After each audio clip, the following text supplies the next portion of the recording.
जैसे कि हम जानते हैं कि गरुड़ पुराण में मनुष्य के जन्म और मृत्यु के रहस्य के बारे में बताया गया है। गरुड़ पुराण में बताया गया है कि मृत्यु ही काल यानी कि समय है, और जब मृत्यु का समय निकट आता है तब जीव आत्मा से प्राण और देह का व्यूह हो जाता है।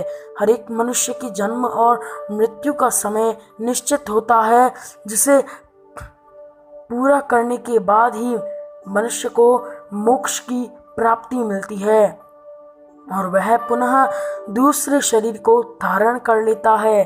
परंतु यहाँ ये सवाल उठता है कि जब किसी मनुष्य की अकाल मृत्यु हो जाती है तो उस जीवात्मा का क्या होता है और अकाल मृत्यु किसे कहा जाता है। आज इस वीडियो में हम ऐसे ही कुछ सवालों के जवाब आपको बताने वाले हैं। हरे कृष्ण दोस्तों, जी लो जिंदगी में आपका स्वागत है। दोस्तों, गरुड़ पुराण में बताया गया है कि मनुष्य की जीवन का 7 चक्र निश्चित है, और यदि कोई मनुष्य इस चक्र को पूरा नहीं करता है, अर्थात जो अकाल मृत्यु को प्राप्त हो जाता है, उसे मृत्यु के बाद भी कई प्रकार के कष्ट भोगने पड़ते हैं। परंतु सबसे पहले ये जानना आवश्यक है कि अकाल मृत्यु क्या होती है, अर्थात गरुड़ पुराण में किस तरह की मृत्यु को अकाल मृत्यु के श्रेणी में रखा गया है। गरुड़ पुराण में कहा गया है कि अगर कोई इंसान भूख से प्रेरित होकर मर जाता है, या फिर हिंसक प्राणी के द्वारा मारा जाता है, या फिर गले में फांसी का फंदा लगाकर मर जाता है, या फिर विष तथा अग्नि द्वारा मर जाता है, या पानी में डूबकर मर जाता है, सांप के काटने से मर जाता है, या फिर कोई दुर्घटना या रोग के कारण मर जाता है, उसी को अकाल मृत्यु कहते हैं। लेकिन दोस्तों, गरुड़ पुराण में आत्महत्या को निंदनीय और सबसे घृणित अकाल मृत्यु बताया गया है। इतनी ही नहीं, भगवान श्री हरि विष्णु ने भी आत्महत्या को परमात्मा के अपमान करने समान बताया है। साथ ही गरुड़ पुराण में विष्णु भगवान ने बताया है कि जिस मनुष्य अथवा जिस प्राणी की मृत्यु प्राकृतिक रूप से हुई है, वो प्राणी 3, 10, 13, 25 या 50 दिन के अंदर अंदर नया शरीर धारण कर लेता है। किंतु जो आत्महत्या जैसे घृणित अपराध करते हैं, उस प्राणी की जीवात्मा पृथ्वीलोक पर तब तक भटकती रहती है जब तक वह प्रकृति के द्वारा निर्धारित अपने जीवन के चक्र को पूरा नहीं कर लेती।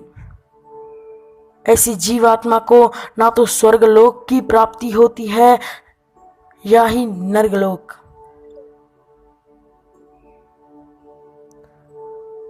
आत्मा की इस अवस्था को गति कहा जाता है।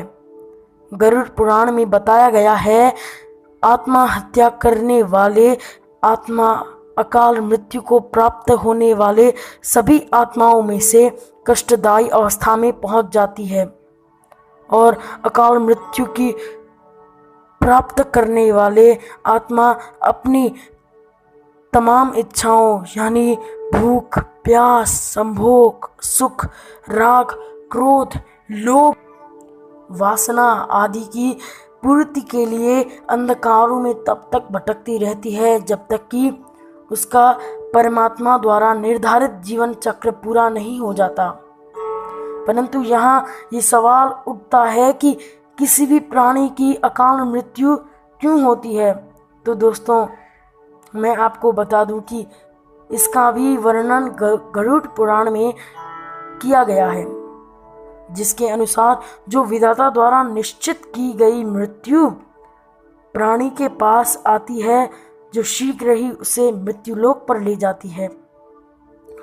प्राचीन काल से ही वेद का ये कथन है कि मनुष्य 100 वर्ष तक जीवित रहता है, किंतु जो व्यक्ति निंदनीय कर्म करता है उसका शीघ्र ही पतन हो जाता है। जो वेदों का ज्ञान ना होने के कारण वंश सदाचार का पालन नहीं करता, जो आलस पना से अपने कर्म को परित्याग कर देता है, जो किसी भी घर में जाके भोजन करता है या पर स्त्री में अनुरक्त रहता है, इसी प्रकार के अन्य महादोषों से मनुष्य की आयु छोटी हो जाती है। श्रद्धाहीन, अपवित्र, नास्तिक, मंगल का परित्याग करने वाले ब्राह्मण की भी आयु छोटी होती है। जो अपने प्रजा की रक्षा नहीं करता, अधर्मी है, क्रूर, मूर्ख है, वैसे क्षत्रिय को भी छोटी ही आयु मिलती है। जो अपने कर्मों का परित्याग तथा जितने मुख्य आचरण है उनका परित्याग करता है और जो दूसरों को दुख देता है, वो निश्चित ही अकाल मृत्यु को प्राप्त करता है। ये तो हो गई अकाल मृत्यु और उससे मिलने वाली कष्टों की बात। अब जान लेते हैं कि अकाल मृत्यु के बाद कौन सी आत्मा किस योनि में भटकती है। गरुड़ पुराण में बताया गया है कि जो पुरुष अकाल मृत्यु को प्राप्त करता है तो उस पुरुष को भूत, प्रेत, पिशाच, कासमांडा, ब्रह्म राक्षस, बेताल या चित्रपाल जैसे योनियों में भटकना पड़ता है। जबकि कोई स्त्री अकाल मृत्यु को प्राप्त करती है तो वह भी इसी तरह की योनि में भटकती रहती है, लेकिन उसे अलग अलग नामों से जाना जाता है। जैसे कि अगर कोई विवाहित स्त्री अकाल मृत्यु को प्राप्त करती है तो वो चुड़ैल बन जाती है। वहीं जब किसी कुंवारी कन्या की अकाल मृत्यु हो जाती है तो उसे देवी योनि में भटकना पड़ता है। गरुड़ पुराण में यह भी वर्णन किया गया है कि जिसका भी अकाल मृत्यु हो उसकी चिता को नदी या गंगा में डुबो देना चाहिए और पिंडदान भी करना चाहिए और 1 वर्ष पूरा होने तक ब्राह्मणों को खाना खिलाना चाहिए। ऐसा उन्हें 3 साल तक करना चाहिए, तभी उस मृत आत्मा को भी शांति मिलेगी और उसे मुक्ति भी मिलेगी। तो दोस्तों, आपको पता चल ही गया होगा कि मृत्यु के बाद उस आत्मा का क्या होता है। अगर ये वीडियो आपको अच्छी लगे हो तो लाइक कीजिए, शेयर कीजिए और सब्सक्राइब कीजिए।